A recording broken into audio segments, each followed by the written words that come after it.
Good Monday afternoon and welcome everybody to another edition of the Sports Visions radio show and the Sports Visions TV show. You know how we do it. Every so often we come into the PMB studios and we show all of our television audience on CTV Beam how we do it on WRCG. I'm DJ Jones, Walter and Betty Jones' baby boy alongside Coach Bush's grandson, Thrift. What's going on, my man? Yeah, it's been a wonderful, wonderful weekend of sports, and I look forward to a great show today. Absolutely. Got a great guest lined up as well. Of course, it's the 8th day of Black History Month here in February, and of course, what a great Super Bowl we had. Again, it was everything that I expected. For some strange reason, Tom Brady just, the stars just lined up just right. He was destined to win the championship as far as I was concerned. I saw how they played the last several games of the season and how they started to come together after not having an offseason of mini camps and time to get adjusted to his teammates and form that chemistry. But they were able to do it on the run. And again, like I said, down the stretch, those last 4 or 5 games really made a difference. And then to go on the road and win those playoff games, and it was spectacular. But, again, congratulations to the Tampa Bay Buccaneers, man. More importantly, congratulations to Raheem Nunez Roches. He's of course, the native of Phoenix City out of Central High School. Congratulations. We have one of our very own that will have a Super Bowl ring. And I tell you, man, it's a special occasion. And I know that his family's proud, his teammates, his classmates, and everybody's proud, man, because, again, there's only a few select people in the world to have ever have an opportunity to wear a Super Bowl ring. Yeah, and then the fashion that it happened, his defense that he was a part of, that he actually played for, dominated Kansas City in the best offense we've seen in a long time with Patrick Mahomes. So, honestly, many thought that they should have got the MVP, and he was a part of that. That's an awesome tribute to him. Absolutely. Again, the great guests we have coming on, and we'll definitely get into the Super Bowl a little bit later in the show. But Jack Patterson from WRBL will be on. Of course, Jack is the sports reporter, anchor, that does a great job, of course, throughout the Chattahoochee Valley covering sports for the WRBL. He's going to come on. We're going to chat a little bit about last week we didn't get an opportunity to talk to Rex, who was actually at a live signing at Carver at 4 o'clock. But we're going to get caught up on all the local signees, the college for last week from last Wednesday, Thursday, and Friday. And we'll have an opportunity to talk about that, as well as some local high school basketball. But coming up at 4:30, man, I tell you, we got the main man from the Atlanta Journal-Constitution, Daryl Orlando Ledbetter. He is the beat writer for the Atlanta Falcons, and we'll get caught up on the Falcons staff and how they've all come together. And again, what the cries are for what the Falcons are looking for in the draft. I know a lot of folks are talking about, they want to go ahead and get a quarterback in there, because even though they were going to have a couple of more years with Matt Ryan, the fact of the matter, we need to have somebody in waiting and being groomed. And a lot of folks feel that the number 4 spot, the Atlanta Falcons, should take a look at taking Justin Fields. They think that that'll bring that spirit and that all of that electricity back to Mercedes-Benz. And you know what? I seem to think that wouldn't be a bad idea. You remember there was a guy by the name of Rex Castillo came on this show and said someone in Houston Texans wants to be traded. Maybe he, who is a hometown Georgia boy, and you said it's probably not going to happen, Deshaun Watson. Maybe trade for him, give a first-round pick, or trade Matt Ryan straight up for him. Maybe that could happen. I would like to ask Orlando, see what he thinks. Absolutely, but again, when you talk about a hometown guy, this guy, you talk Justin Fields from right here. Yeah, I mean, he's right there. Again, it's a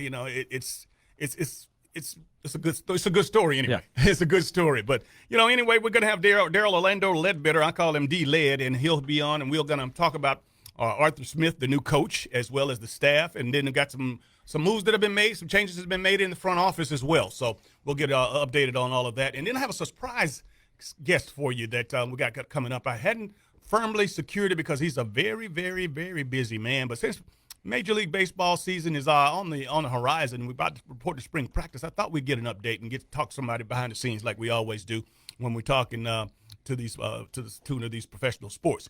But again, just want to congratulate some of the winners. The NFL awards was this weekend as well. Aaron Rodgers, the outstanding quarterback from the Green Bay Packers, man. He won his 3rd MVP, and I want to say congratulations to him. Russell Wilson was the Walter Payton Award winner, and, of course, Aaron Donald, man, the defensive lineman with the Los Angeles Rams. He actually won the Defensive Player of the Year. And Derrick Henry, the old Alabama Crimson Tide himself, he went over 2,000 yards and won the Offensive Player of the Year. But that was those a couple of many awards that were given. But I want to do this first and foremost because coming up a little bit later in the television show, as we're taping right now in the studios here, we're going to have an opportunity to show the ceremony from Friday night where Coach Bobby Wright had a retirement ceremony over at Central High School's Freshman Academy. And yours truly had the opportunity to do I was the MC. And again, man, just a tremendous program. Can't wait to show all of our television viewers. I wish that it was some way. Well, it is a way for my radio viewers to go on to the Sports Visions TV page and they can see the interviews with Coach Wright. But we'll also figure out a way. The TV show is actually going to post that on the Sports Visions TV show page on Facebook as well. But again, man, the ceremony was one of was one of royalty because again, the way we were able to bring him out with the Central High School Navy ROTC escorted him onto the court and then again in place, and from there we had them welcomed by the athletic director Coach Robert Morales, and of course the invocation was given by Reverend Johnson, and from there I was able to come up and of course present or at least introduce the superintendent who actually had a proclamation that he had dedicated for Bobby and on behalf of the board, and all of the board members were out on the floor, and then of course called up the mayor. The mayor had Mayor Eddie Lowe came out and made a presentation as well, and on behalf of he and his council. Chris Blackshear had definitely a presentation that I had to do on his behalf. He wasn't able to make it, but we were able to do the state and Senate proclamation. And again, man, I tell you, it was just a beautiful thing to see. The crowd was into it, and they were chanting, "Bobby, Bobby, Bobby." That's awesome. Yeah, it was really, really nice. But had an inspirational song that was very touching by Josh Spivey. And the final remarks, actually, Bobby did have opportunity to speak to the crowd. He thanked everybody. And then, of course, our superintendent, Mr. Randy Wilkes, was able to close out the ceremony. But again, Central went on to win, beat Eufaula. And again, those very spirited and very inspirational win. Bobby said that I asked him, I said, man, because they played really well. The team, the boys played. The girls lost the first game, and the ceremony was between the girls and the boys' game. And, of course, the boys did a heck of a job of pulling out a 6-point victory over Eufaula. But, again, all in all, Bobby has done well, 44 years. And, again, I still see snippets and clippets of people throughout the social media pages, of course, continuing to congratulate him. And I'm sure that'll go on for quite some time. As it should, and this is a great way to win. And, most of these times, sometimes these guys lose because they're playing a really good team. Eufaula was still a good team, and they got a victory and now into the region. And I know you were proud to be a part of something like that, especially for a guy that's done so much for the community. Absolutely. Bobby and I go back, man, 46 years. And, of course, when you're talking about how we met, he was fresh out of Fort Valley College, and he was in the coach. He was coaching for Coach Robert Sanders. We called him Peter Rabbit at that time. He was the coach. I was in the 8th grade, but coming into my 9th grade season, which was Bobby's second year at Carver, Coach Wallace Davis got the head job, and Bobby decided to make a move. He went over to Baker High School, and from Baker, Coach Wayne Trawick, God bless his dead, rest in peace. He called Bobby, and of course Bobby said he didn't know him at all, but Coach Trawick talked him into coming over and being a part of the Red Devils program, and the rest was history. Of course, started out there as a 25-year defensive coordinator and coaching football, and as well as basketball coach under Coach Red for 12 years, and then another 32 years that he was the actual head basketball coach with the Red Devils. All right, without further ado, we're going to go take it over to the WRBL studios over there with Jack Patterson is standing by. How you doing, my friend? What's good, DJ? How's it going? Everything is great, man. Everything is great. I had a wonderful time watching the Super Bowl. Again, first of all, Friday night over at the Central's Gym, we had a wonderful program with Coach Wright. I was just talking about it, telling everybody about it. But, again, the Super Bowl weekend was great, man. And, hey, man, everything is good. How about with you? Everything is going good, and I echo those sentiments. Number one, you did a fantastic job emceeing Coach Wright's retirement ceremony.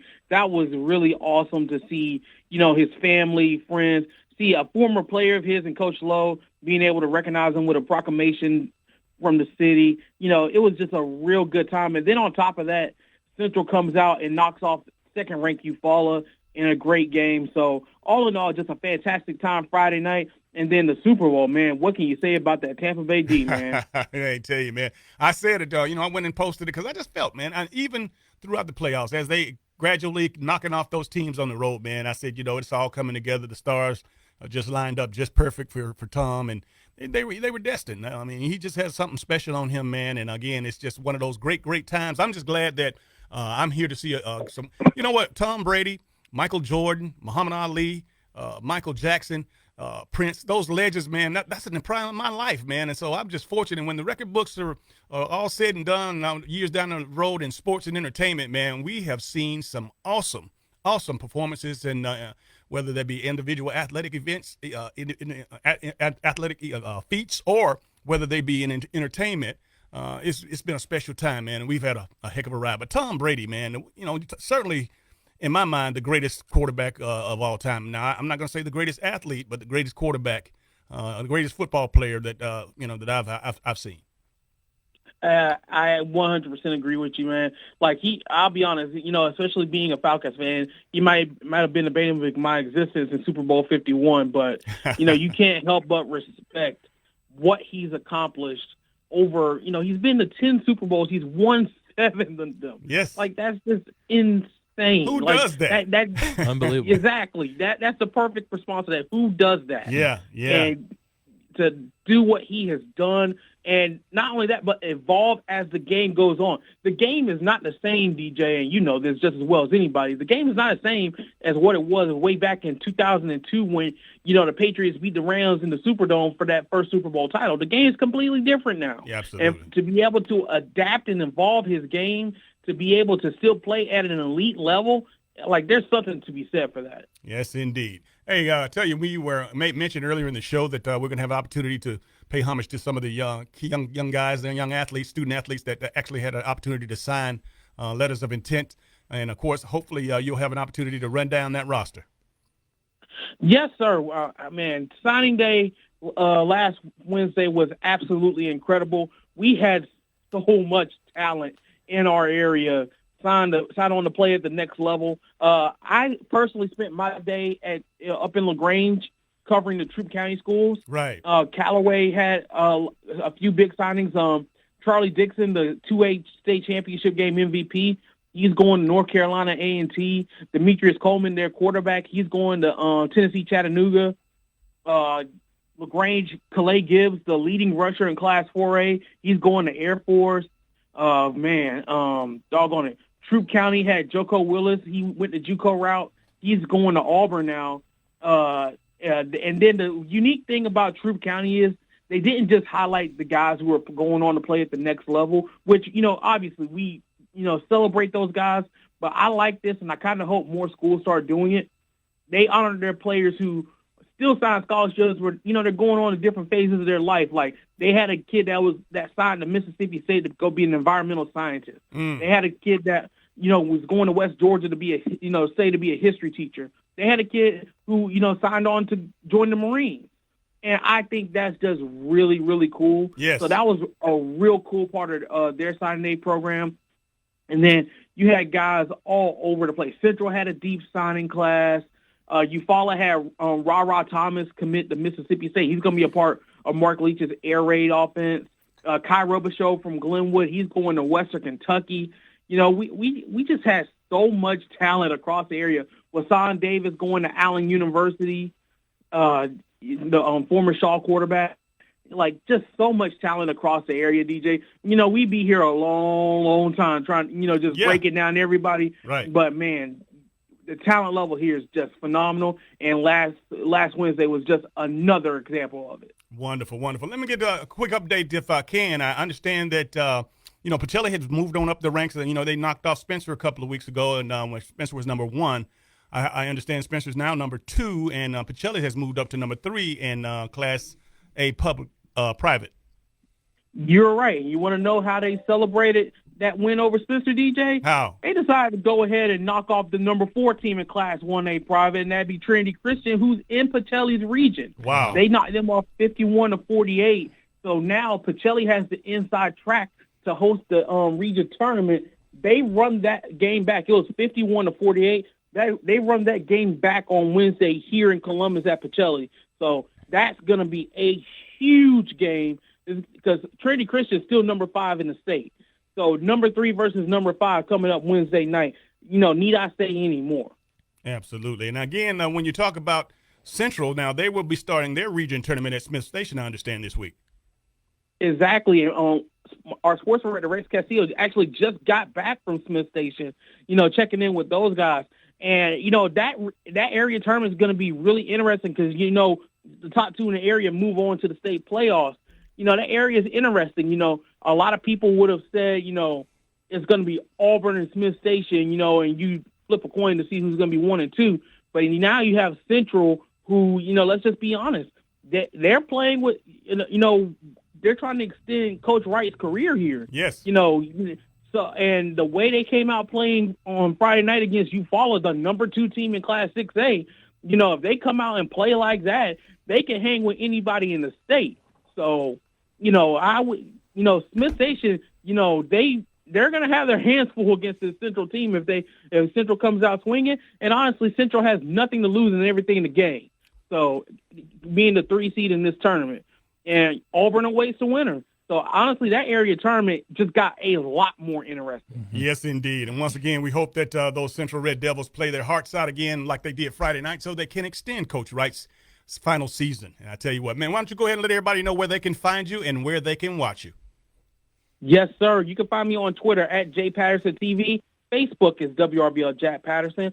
You can follow my good brother Rex Castillo at Rex Castillo TV on Twitter, WRBL Rex Castillo on Facebook, and you can follow the News 3 Sports team at WRBL Sports on Twitter, WRBL News 3 Sports on Facebook, and as always, you can watch us on TV and online, WRBL News 3 at 6 and 11 every night, and you can watch us on WRBL.com for all your latest sports headlines. All right, Big Jack, we appreciate you, man. Tell Rex that we said hello, man. He can hear you right now. He sends his best. All right. We appreciate you, guys. You take care, man. All right, you too, guys. All right. Hey, we're going to take a break. I want to say hello to all of those Facebook Live viewers out there. And, of course, our CTV Beam television watchers. Of course, we're doing it big here at WRCG 92.1. This is the Sports Visions Radio Show. Honey, how will we ever tell everyone about the great new brands we have in? Do you mean the No Love, or the 4 Pockets Full, the Rich Forever, or the In? All of those brands will be here and more. We have a large selection of LRG and Aku, Black Pyramid, the Latif Gray, the Hustle Gang, and as always, we carry a large selection of New Era caps. So come see us at the Clothes Connection, located at 3360 Buena Vista Road, or call 706-984-8575.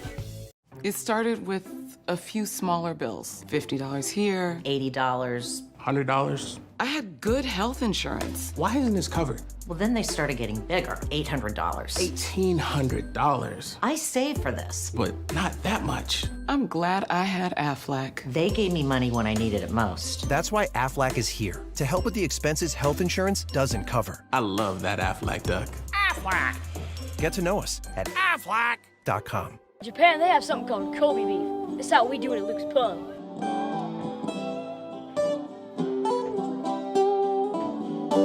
That's how we do it at Luke's Pub. That's how we do it at Luke's Pub.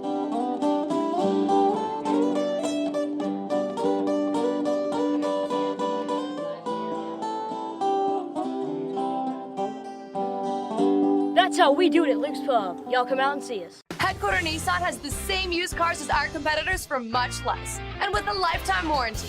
Their 2018 Ford Fusion, $17,700. Ours, $16,900. That's over $750 less. Plus a lifetime warranty. Their 2017 Altima, $15,900. Ours, $15,400. Plus a lifetime warranty. Compare and see for yourself. Don't pay more for less, pay less for more. A lot more. Headquarter Nissan.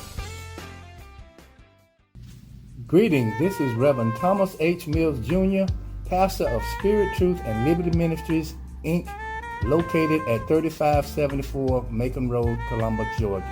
I want to invite you to join us in our weekly worship services. On Sunday mornings, our worship service is held at 11 a.m. on Facebook at Spirit, Truth, and Liberty Ministries, Inc.STLMI. On Tuesday evenings, our Women's Bible Study is held at 7 p.m. led by Associate Minister Terry Myers via Zoom. On Thursdays, our general Bible study is held at 7 p.m. also via Zoom. On Fridays, a word of encouragement is given at 6:30 p.m. on Facebook at Spirit Truth and Liberty Ministries Inc.STLMI. We look forward to you joining us, and until then, may the blessings of God be with you. Welcome to Peaceful River Residential Services, where we care for your family like our family. Peaceful River is dedicated to creating an environment where we constantly exceed the expectations of our individuals.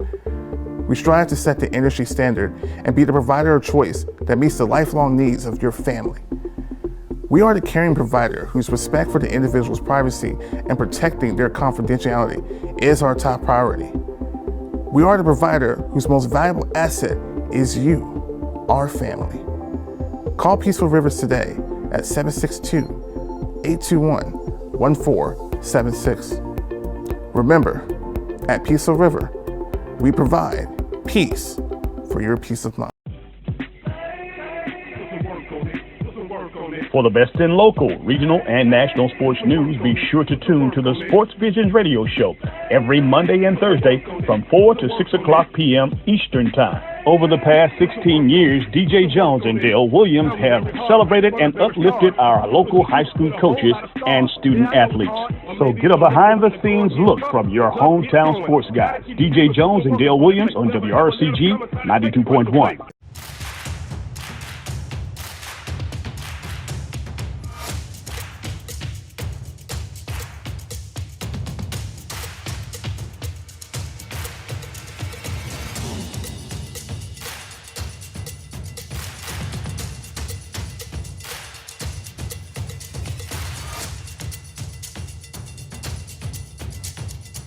Gear up for fall at Academy Sports and Outdoors.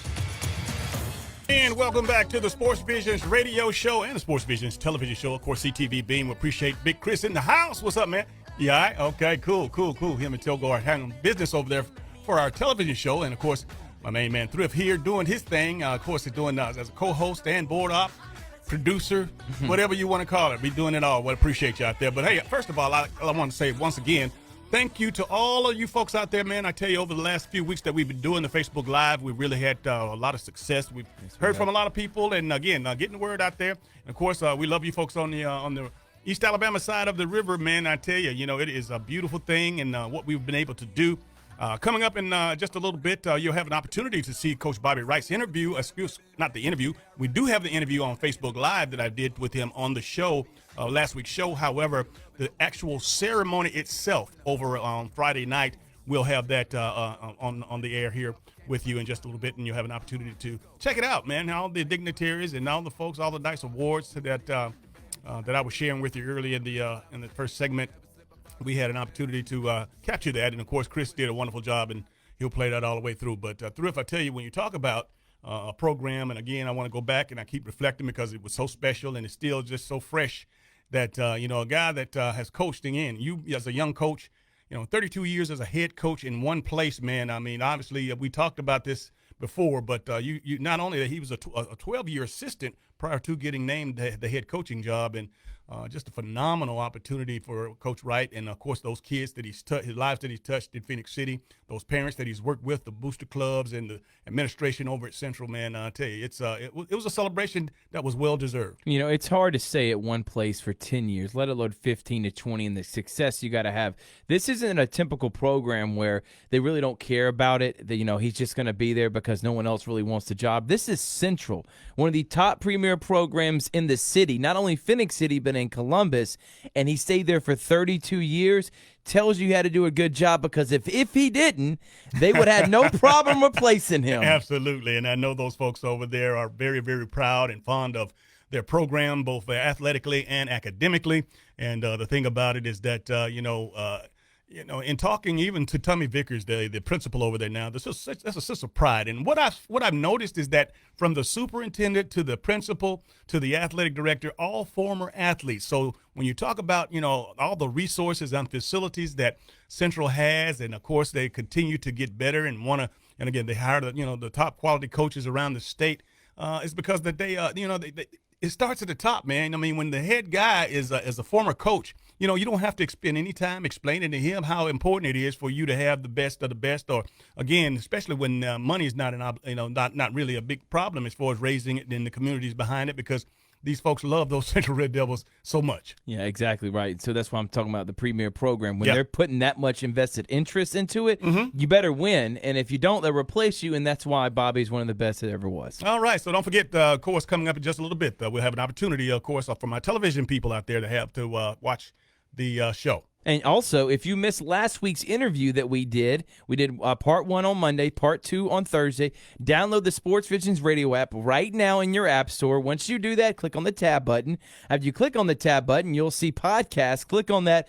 You can actually skim through all the way to the point where Bobby Wright's interview was, which is toward the latter part of the show. So if you want to go listen there, or you want to listen to Bob Hope a few weeks ago, Bob Rathburn, Steve Holman, we've had so many great, Nate Odom, so many great interviews. Go check the podcast right now and share it. Tell a friend to tell a friend, as DJ always says. And, of course, we're going to get down and dirty with, of course, Daryl Orlando Ledbetter with the Atlanta Journal-Constitution in just a little bit. We're going to talk Super Bowl, and we're going to talk Atlanta Falcons. Of course, Coach Art Smith has basically finalized his staff for the most part. They made some moves in the front office, and, of course, they're kind of retooling there, and going to be interesting because when we talk to D-Led, as I call him, he is the guy. Now, again, if you don't know what a beat writer is a guy who's assigned to the professional team in his city on behalf of the major newspaper, and that's what Daryl does. And, of course, in a normal situation other than this pandemic, they usually fly on the team plane with the team, and they go at all the team functions and go to all the meetings, all the press conferences.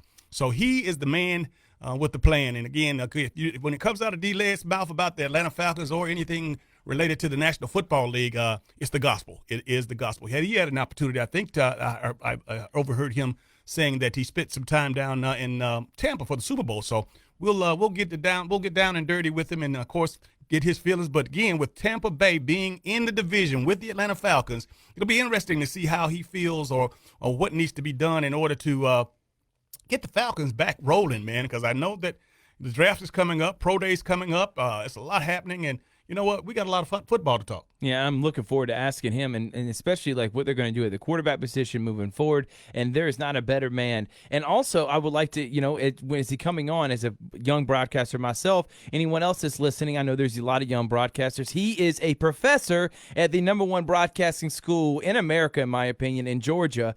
And I would love to see, his insight onto giving advice to young guys like myself and going in this profession. I want to shout out to T. Harp out there. Of course, that's Deuce's dad, and Deuce is having one hell of a year, and Priscilla is having an awesome time, man. I know you're enjoying the ride there, Big Harp. But tell you what, thanks for listening. Thanks for watching. Sarge, man, we had a good time. My partner, Bill Brown, we watched the game last night, had a few wings and whatnot, but had low-key, nothing major, but glad that he's watching. And also, I'll tell you what, we hopefully going to have a special guest at 5 o'clock, and he is rocking and rolling, has been in Major League Baseball for 30 years, nearly 30 years, right at 30 years. And again, I'm talking about doing it in a major way with the Colorado Rockies out there, and as the director of Major League Operations. And we're going to have an opportunity to talk to one of our homeboys here. And also, you old timers know who I'm talking about out there, but these young cats had no idea, and I'm sure that this will be a wonderful opportunity at the 5 o'clock hour for us to introduce to you and, of course,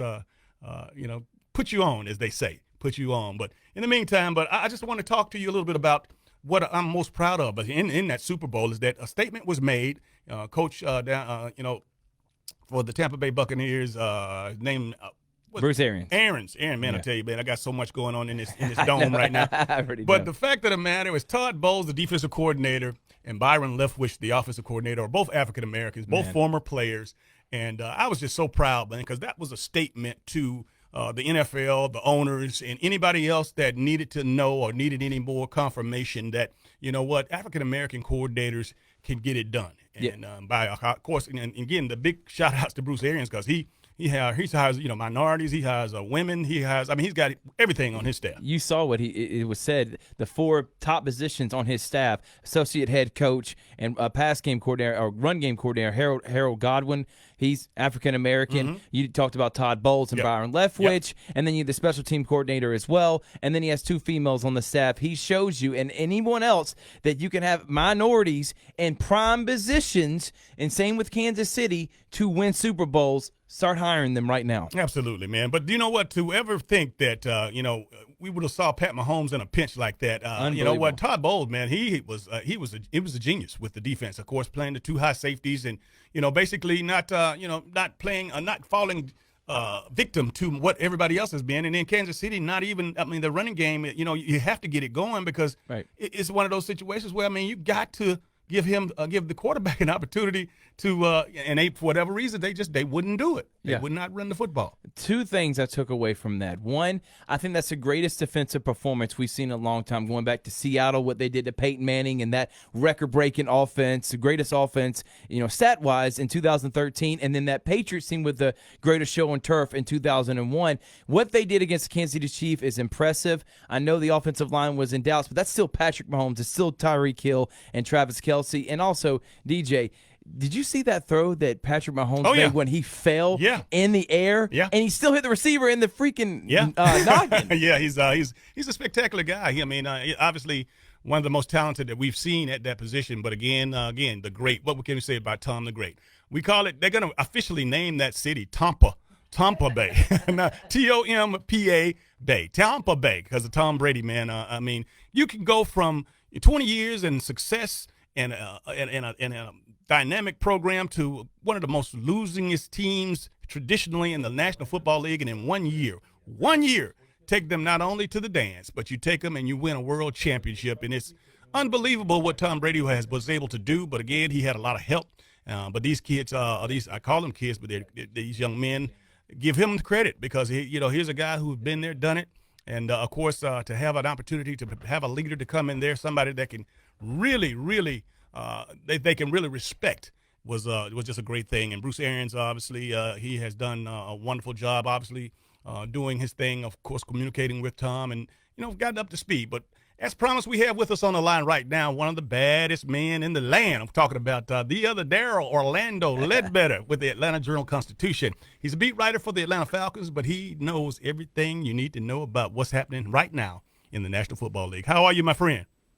Hey, I'm doing great, DJ. Thanks for having me on the show today. Yes, sir. Yes, sir. Now, I know that you had the opportunity, but did you go down? Did you actually go down to Tampa? No, we did not go. We covered during the week virtually, and then we used the wire services for the game because of the pandemic. Yes. And that none of the interviews were going to be in person. They were going to be virtual anyway. Absolutely, man. I tell you, it was a fantastic day for Tampa. And again, being in division with the Atlanta Falcons, man,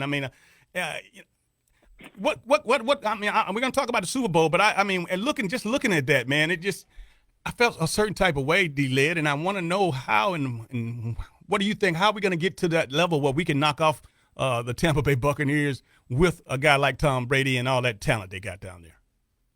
Well, DJ, we saw it coming last year when Tampa Bay, they split. And, the Tampa Bay's defensive front was able to attack the Falcons' line in both games. And, but for the Jameis Winston interception, they have a sweep last year. So then you throw out, Jameis and put in Tom Brady, and then you add on Fournette, Antonio Brown, Gronk. You add on all that, and you signed everybody back, JPP and Sue. So you knew they were going to be a problem. Yeah, they don't have a great secondary, but it doesn't matter if you can get to the quarterback.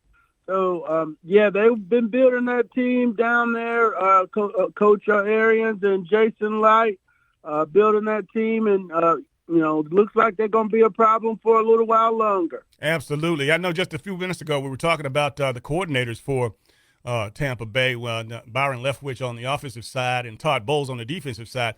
What's your take on those guys? Obviously, I know everybody's raising hell because they didn't get a job this year, but what's your thoughts on those 2 great coordinators?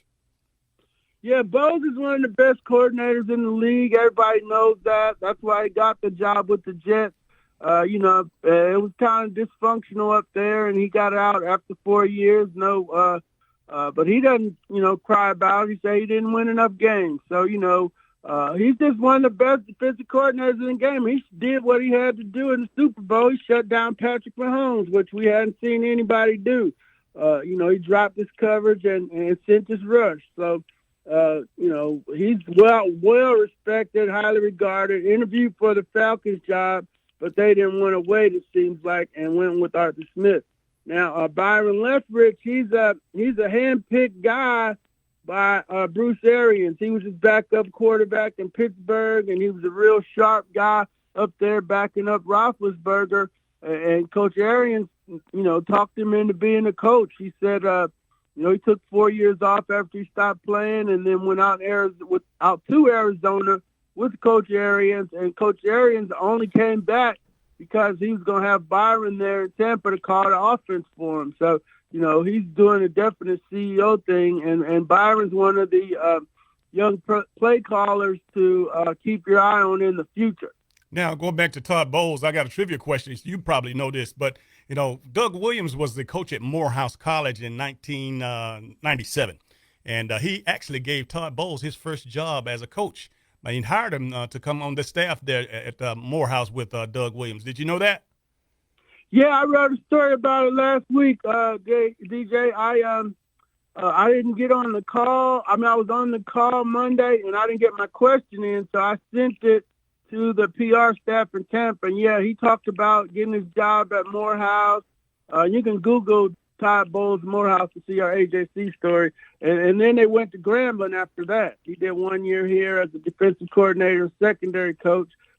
He said he enjoyed his time here working with some very smart players at Morehouse, and that was very important in his career as it was a coordinator job to get started. So, Coach Bowles started his career at Morehouse and then a couple of years at Grambling. Then he gets into the National Football League in 2000 with the New York Jets.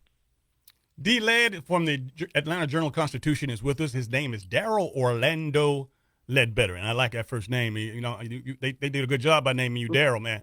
But listen, let me ask you this with regards to, the diversity of Coach Aaron's staff, man. You got a situation down there where you got blacks in high positions as coordinators. He has females on his staff. It's unbelievable. And to win it all, it's almost like, they're front and center, got a spotlight up there, giving the owners and a lot of the administrators something to think about when you're talking about putting these staffs together. Yeah, you want to put the best possible people on your staff, and you see too many times where the coaches hire just their buddies and their friends, and it ends up looking like a very bland staff and a very bland thought processes, as everybody's thinking alike. You see in Tampa where a diverse staff with women, minorities, African Americans, all on the staff, all throughout the staff, from to the Roger Kingdom, the speed coach, all the way up to Todd Bowles and Coach Goodwin as the assistant head coach. So, the league has had a hiring problem in the past. They haven't really done anything to change it. So unless the coaches get more progressive and move outside of their circles, you probably not going to see much change there in the future. But it definitely was refreshing to see, so many people in high-ranking positions doing their job. In Atlanta, the new coach, he hired 19 people. 17 of them were from Tennessee that he worked with before. So, they just don't do that. But it is a diverse staff. There are some people of color on the staff, and the special teams coordinator, Marquise Williams, is on the staff as the highest-ranking coach. Yes, indeed. Art Smith is the new coach there, and I know you made mention of 17 hires, but as far as the front office and scouting and all that stuff, how has many changes been going on in the front office? Yeah, we saw Nick Polk leave. He was the salary cap guy. Kyle Smith came over from the Reds, Washington football team. He was part of that group that got a lot of those linemen. They basically just drafted Alabama guys. And Montez Sweat from Mississippi State, I believe. So, Kyle Smith is A.J. Smith's son, a former GM of the Chargers.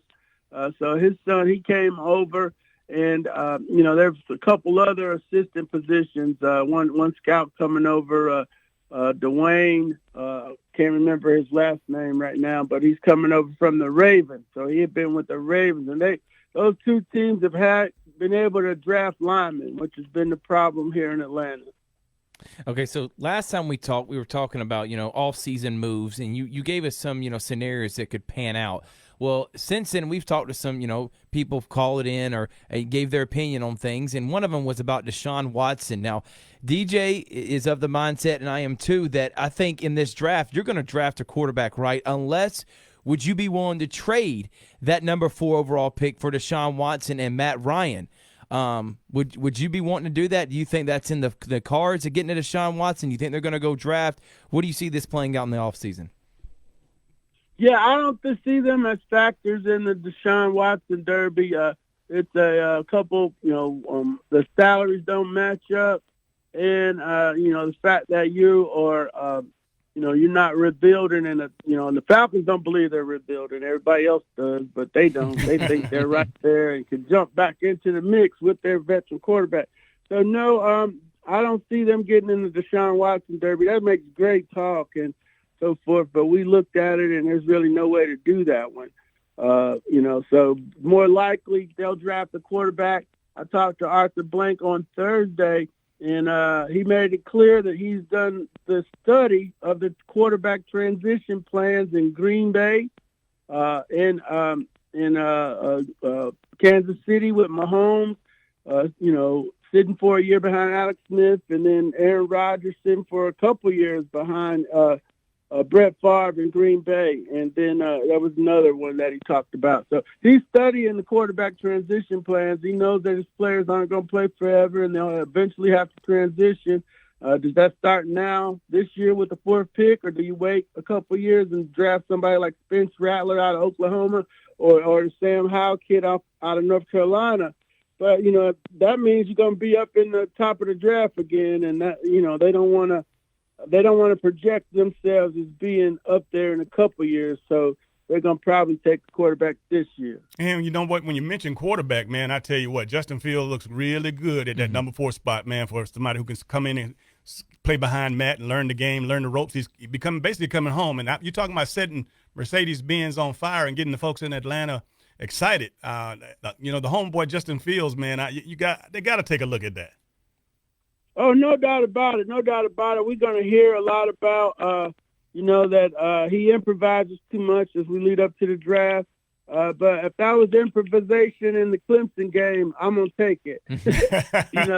And the Alabama game, yeah, they was just a better team that day, and he was a little bit hurt that game. So, yeah, you can get him in here, and Matt could teach him how to be a pro, and Matt said he wanted to be a standoffish guy. And I was doing my Hall of Fame story yesterday, and Peyton Manning played 14 years with the Indianapolis Colts, and then he went to Denver for 4 years. So this is getting ready to be Matt Ryan's 14th year here in Atlanta, and his career might parallel Peyton Manning's. Might go and play 4 more years at Detroit or Indianapolis or somewhere that, Denver, where they need a veteran quarterback.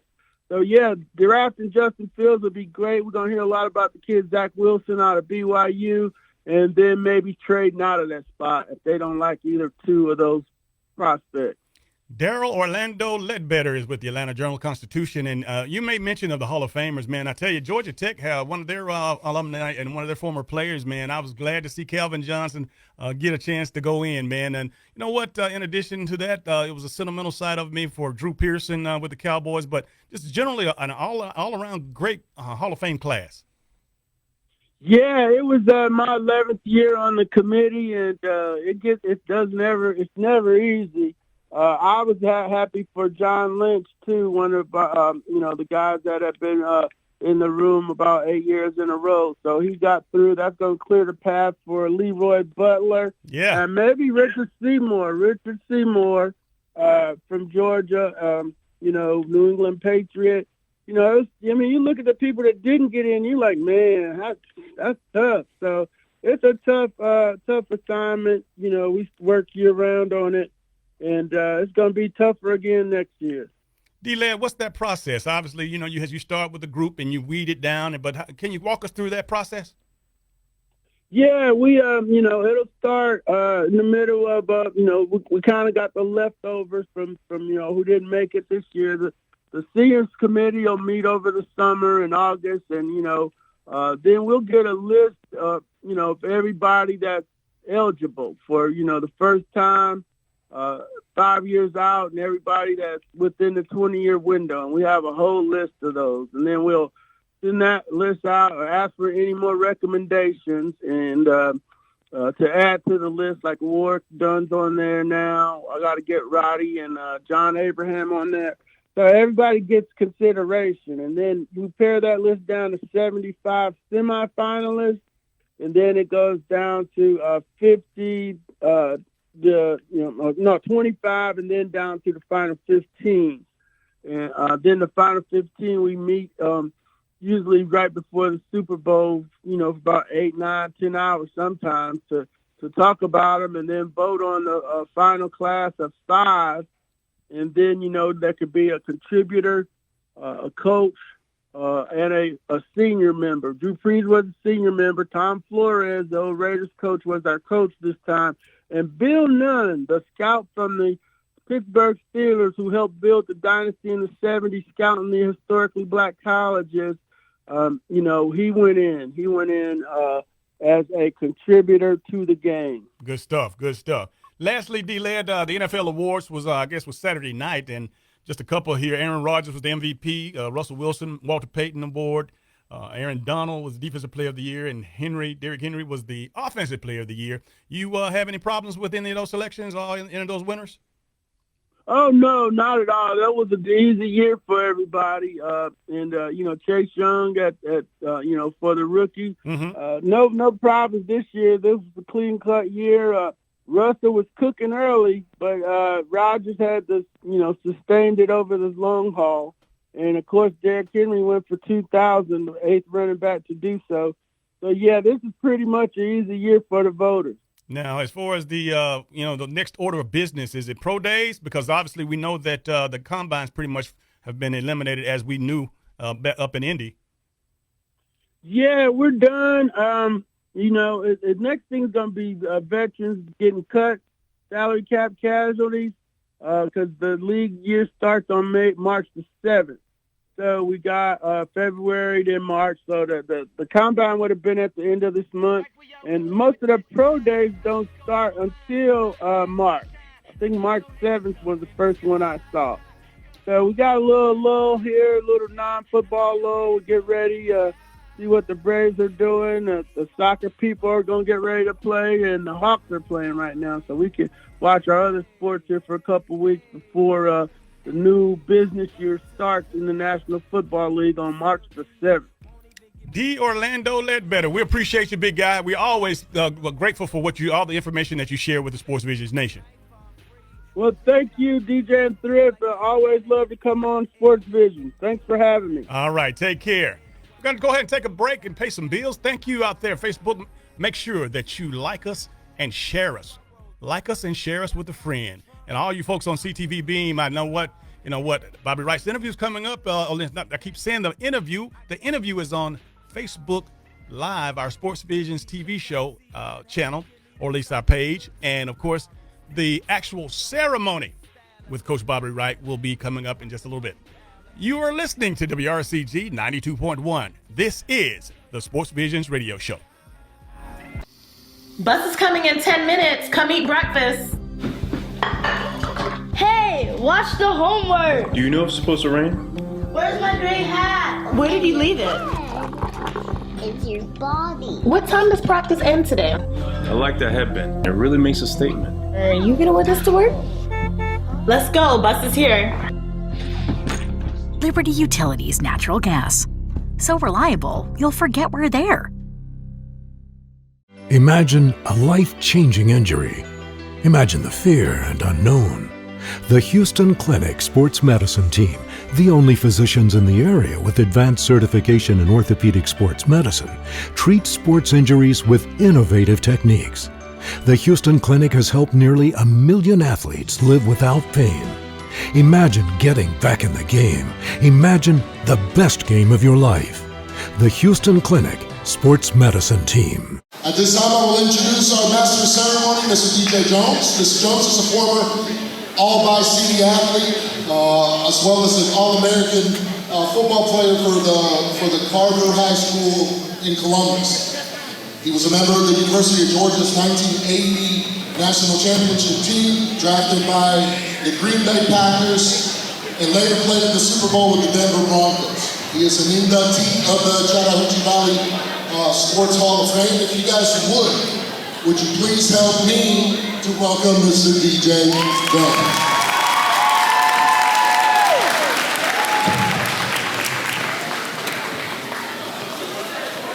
Thank you, Coach Corrales. At this time, I'd like to introduce to you Pastor Johnson to do the invocation.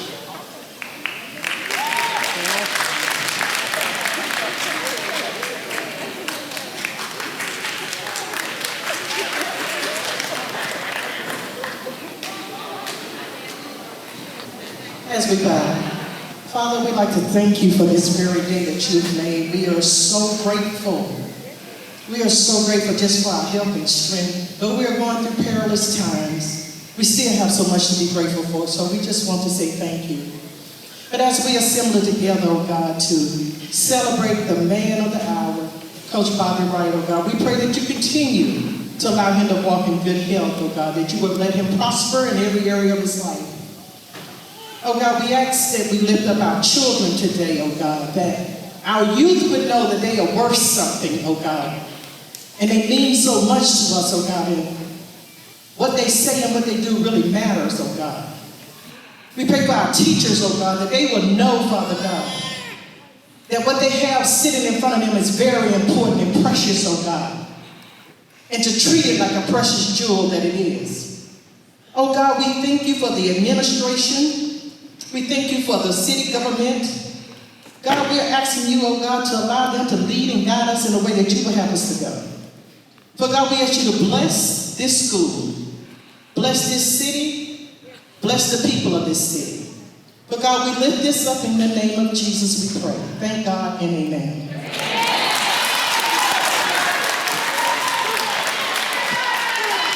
Thank you, Pastor Johnson.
At this time, I'd like to introduce the superintendent of Phoenix City School System, Mr. Randy Wilkes, who will be presenting a proclamation on behalf of the Phoenix City Schools and the school board members, Mrs. Florence Bellamy, Chair, Mrs. Yolanda Daniel, Vice Chair, Reverend Brady Bard, Reverend Key Anthony Brooks, Mrs. Katrina Collier-Long, Mr. Elliot Patrick, and Mr. Jonathan Taylor.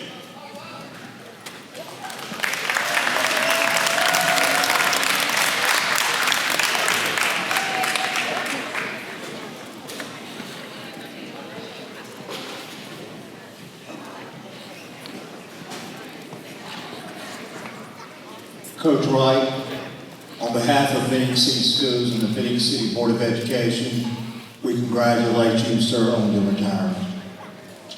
During our our January board meeting, we adopted a resolution. It is quite extensive, so please bear with me, but it bears reading. Whereas Coach Bobby Wright has coached the Central High School boys varsity basketball team for 32 consecutive years. Whereas Coach Bobby Wright has acquired a record of 6-7-1 wins with 221 losses. Whereas Coach Bobby Wright coached a 600 win in a 2017 game against Auburn High School. Whereas Coach Bobby Wright has made 4 championship game appearances, 8 semifinal appearances, 8 regional titles, 23 area titles, and 26 playoff appearances. Whereas Coach Bobby Wright has had in excess of 100 players to sign collegiate letters of intent. Whereas Coach Bobby Wright led the Central High School boys basketball team to area championships in 1990-91, 1992-93, 94-95, 98-99, 2001-2002, 02-03, 08-09, 09-10, 10-11, 11-14, 14-15, 15-16, 16-17, 17-18, and 18-19.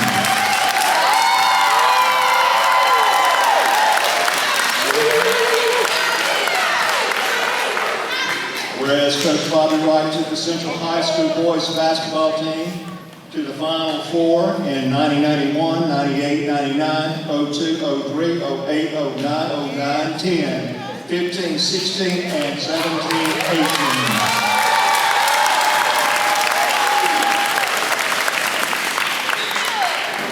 Whereas Coach Bobby Wright's 1992, 93, 98, 99, 94, 95, 13, 14, 15, 16 teams finished with the season with a mark of 29-3, 29-3, 27-2, 26-2, and 31-2.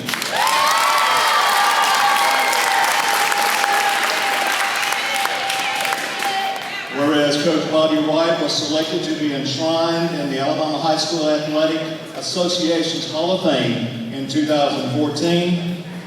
Whereas Coach Bobby Wright served as the football defensive coordinator for 26 years, including the 1993 state football championship year. Whereas Coach Bobby Wright served as athletic director from 1998 until 2020. Whereas Coach Wright has faithfully served at the pleasure of the Phoenix City Board of Education for the past 44 years.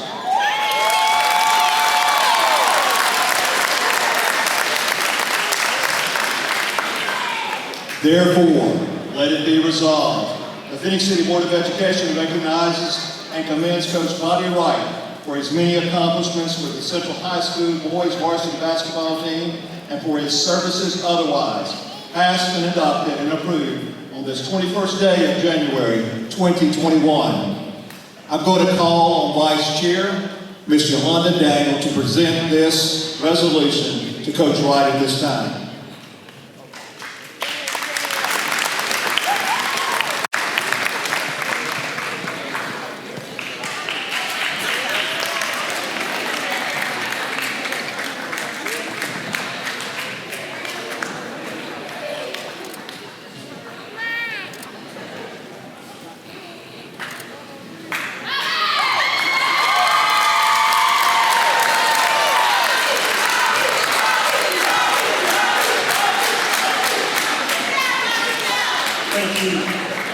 At this time, I'd like to introduce the Mayor, Eddie Lowe, who will be presenting a proclamation from the City of Phoenix City on behalf of himself, Council members Mr. Steve Hayes, Mr. Steve Carter Johnson, Mr. Arthur Day, and Dr. Griff Gordon.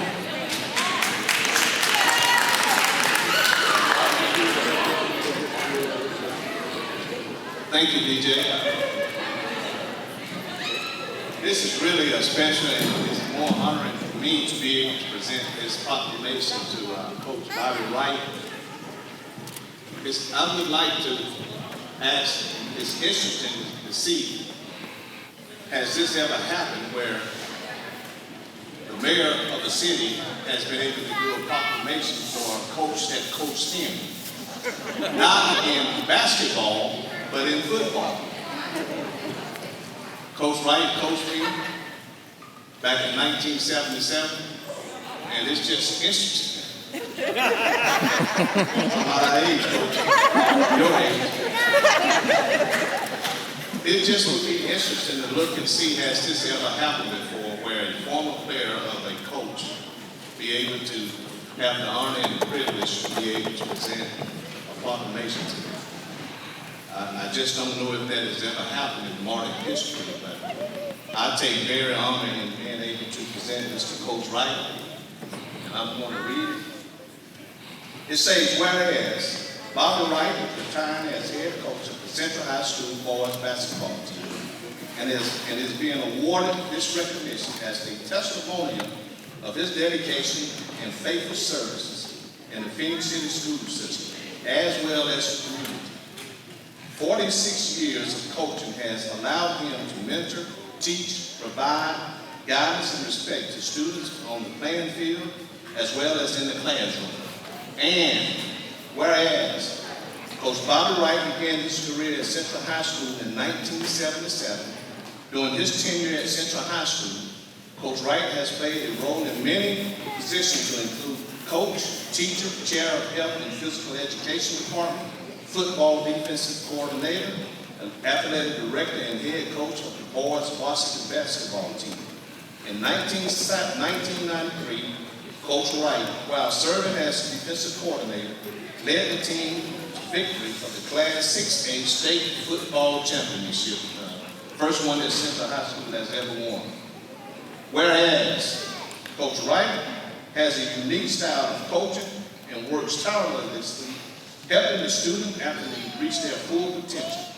Coach Wright has had the most wins by a central basketball coach in the school history. In his 32 years as the boys basketball coach, Coach Wright has had over 600 wins, including over 20 area championships, area regional championship, Final Four finalists, tri-area champions, quarterfinals, state runner-up, and has been named the Columbus Ledger Enquirer All Bi-City Coach of the Year several times. Whereas family, friends, associates, coaches, students, student athletes respect and appreciate the love of coaching. We extend our sincere, very sincere congratulations to Coach Bobby Wright for his outstanding services to our community. Now, therefore, I, Eddie N. Lowe, along with my wife, and the city of Phoenix City, Alabama, and on behalf of the City Council, do hereby proclaim this 5th day, 2021, as a day to honor Coach Bobby Wright.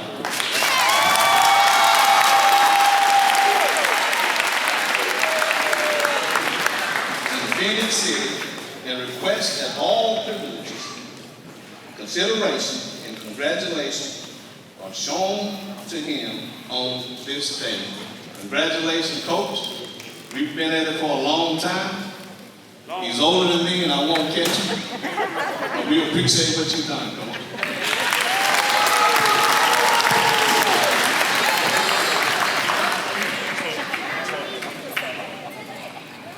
Congratulations.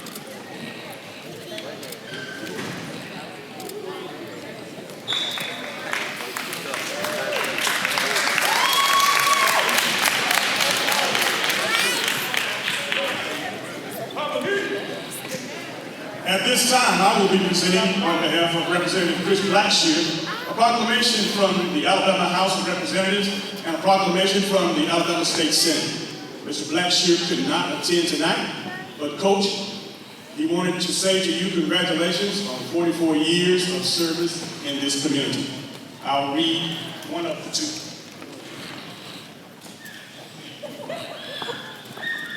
This resolution reads, whereas Coach Bobby Wright has coached the Central Red Devils boys varsity basketball team for 32 years, whereas he has acquired a record of 671 wins and 221 losses. And whereas Coach Wright has coached his 600th win in 2017 against Auburn High School, and whereas he has made 4 championship game appearances, 8 semifinal, 8 region titles, 23 area titles, and 26 playoff appearances. And whereas Coach Wright has had 100 players to sign collegiate letters of intent, and whereas he has led the Central High School boys basketball team to earn area titles for many, many years. I won't read all these years. Whereas Coach Wright took the Central High School boys basketball team to the Final Four many times. Whereas his teams of 1992-93 up through 2015-2016 got a season mark of 29-3, 29-3, 27-2, 26-2, and 31-2. And whereas Coach Wright was selected to be enshrined into the Alabama Athletic Association Hall of Fame in 2014, and whereas he served as Central High School's football defensive coordinator for 26 years, including the 1993 state football championship year.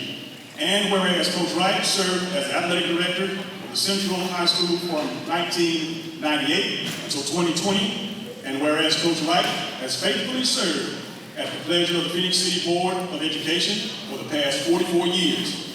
Now, therefore, be it resolved by the Senate of Legislature of Alabama that we warmly recognize and commend Coach Bobby Wright for his many accomplishments with the Central Red Devils boys basketball team and for the services that he has provided. I hereby certify that the above is true, correct, and accurate. Interim resolution signed by Patrick Harris, the Secretary of State, and Will Ainsworth, the Lieutenant Governor.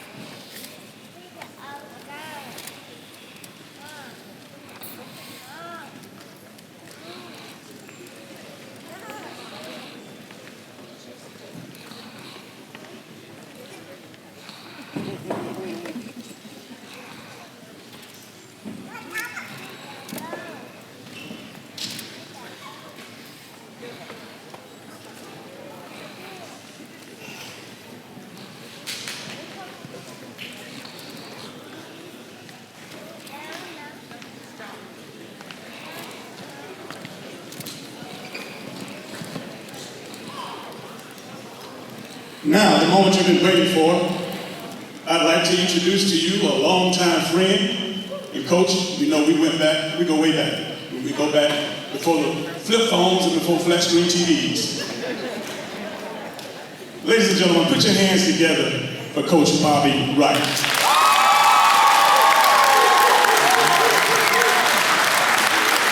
Thank you so very much. Thank you.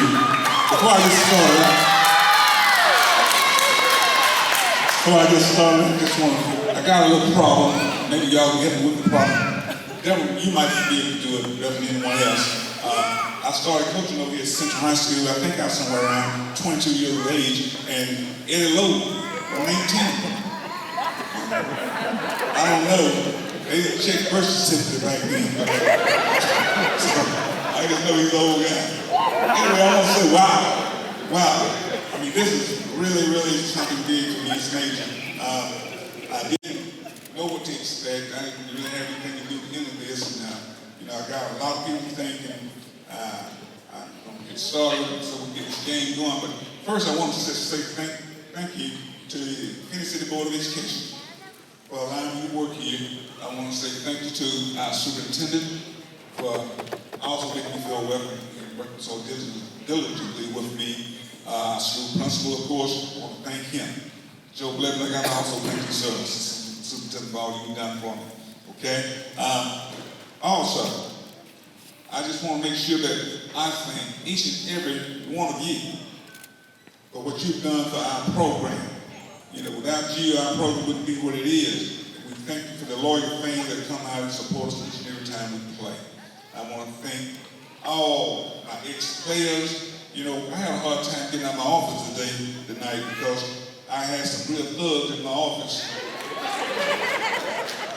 One of them was my godson, Bruce Ford from Minnesota, played point guard for me. John Ballard, Reverend Pastor John Ballard, he played point guard for me. And Big Dick, you know, y'all know Dick, he's one of my favorite friends. Most people think that Dick is my bodyguard, but really just one of my ex-players. I want to thank you guys for coming from Minnesota. Joe Thompson, guy like yours, came all the way from North Carolina. And so many of y'all, I don't want to just call you out individually because I would hate to miss somebody. I love you all. But I sincerely want to give a special thanks, a shout out to Miss Cassandra Fickling. I knew that she had to have something to do with this. And very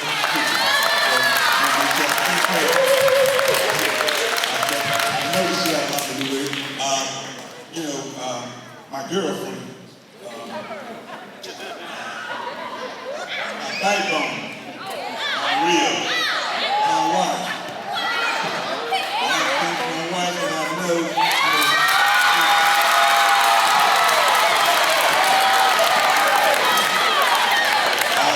I hope I didn't throw anybody off there when I said my girlfriend.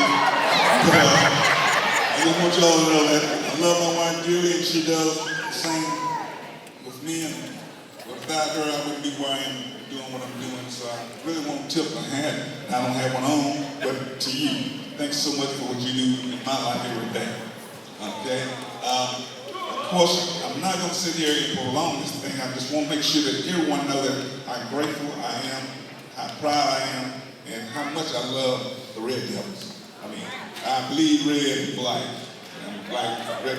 And just because I'm retired, it does not mean that you won't see me around the fields and the gyms, because I'm going to continue to support the Red Devils. And all of you guys in Phoenix City, you really have something here that you all cherish, and that is our FA program. You know, it's in good hands, and it's going to continue to thrive, and I just ask y'all to continue to support us. Thank you so very much. Now I'd like to introduce former Central High School student, Mr. Josh Spivey, who will be singing a song of inspiration. Josh?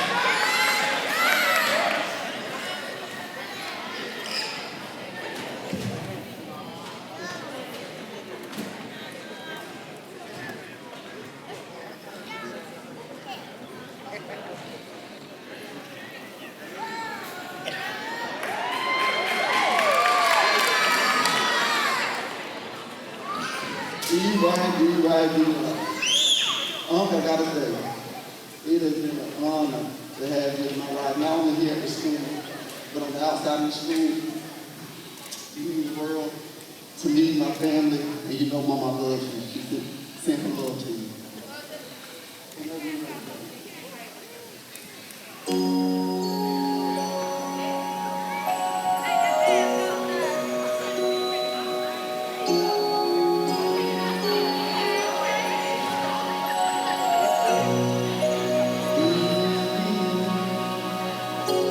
It must have been cold there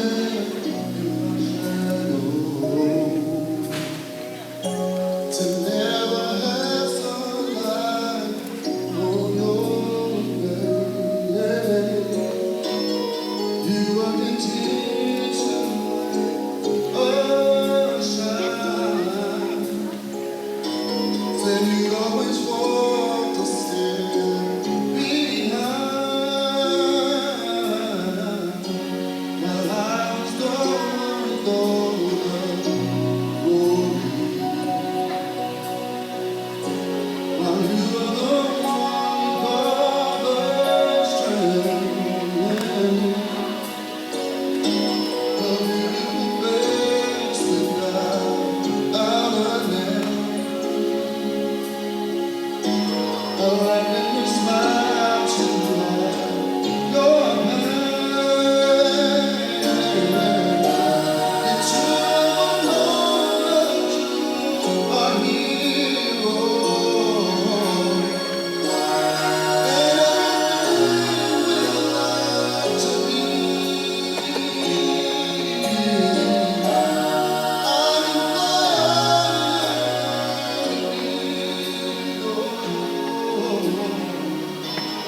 You are the wind beneath,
Johnson. Before I bring the superintendent on, Coach White has some more thank yous.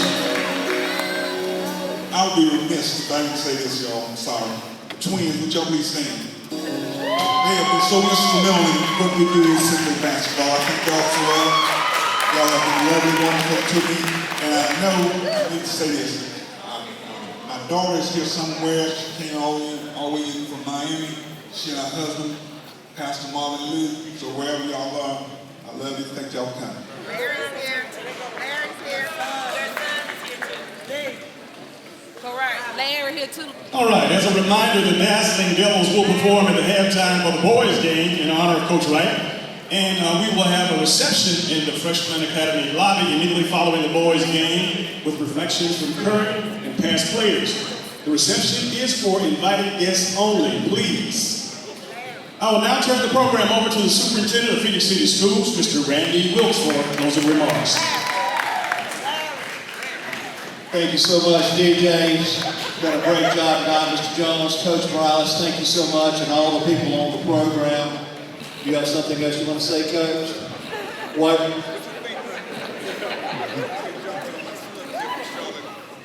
Coach said that his son is here from Charlotte.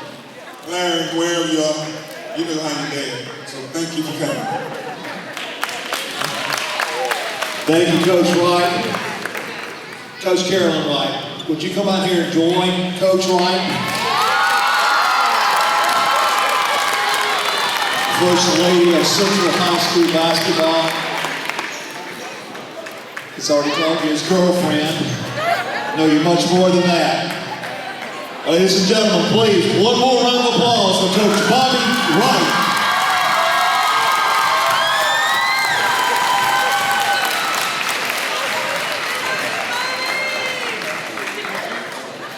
If we can get one final picture with all the dignitaries that are here with Coach, he can come up front.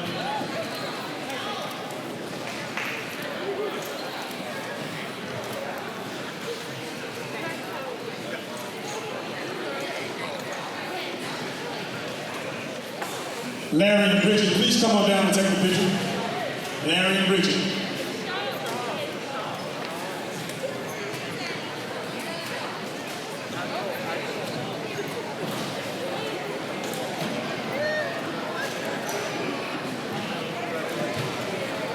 If we can get all the school board members and the dignitaries in here to come on over as well. Larry.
He's likely to go to the bench. I would probably meet him over there, and I'm certain he'll be okay.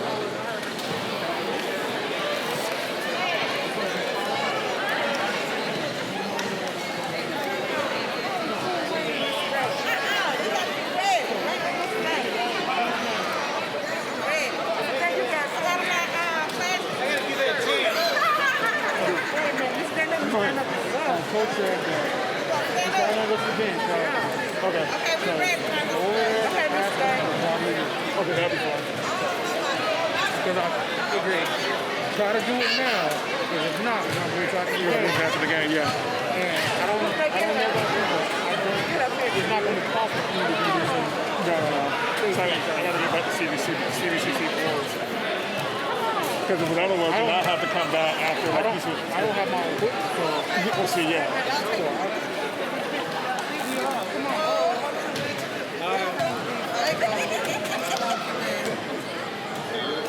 Trying to take a picture with that.